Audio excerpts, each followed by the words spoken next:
All right, want to bring in Alina Cho and show you the creative director for Elegant. Alina, I know that you managed to get your hands on exclusive drawing, one of the drawings that Jason Wu did. I have to say this custom dress for myself. So tell us about it.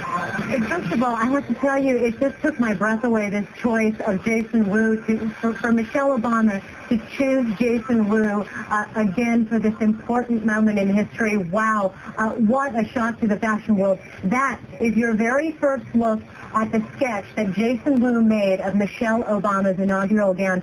If you cannot read the writing, I'll walk you through it here, top to bottom.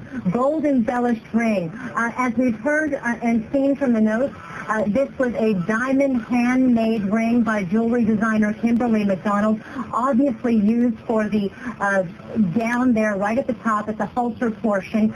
Draped chiffon with texture, red dye to match Duchess satin belt, and column skirt, and as you can see there on the bottom, signed by Jason Wu. Really extraordinary. You know, when she walked out on that stage, I don't know how long President Obama's speech was beforehand, but it seemed like a very, very long 10 to 15 minutes as the world was really waiting to watch Michelle Obama emerge. He likes to call her, of course, his better half, and boy, did she look spectacular tonight.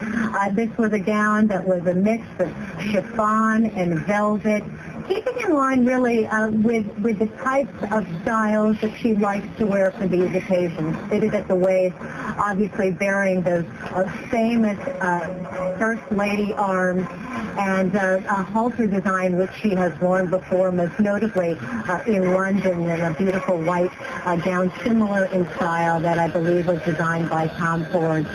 What a moment. What a moment for Jason Wu. What a moment for American designers. Pretty amazing. And Bill, let me ask you, because I know the Bidens are going to be coming here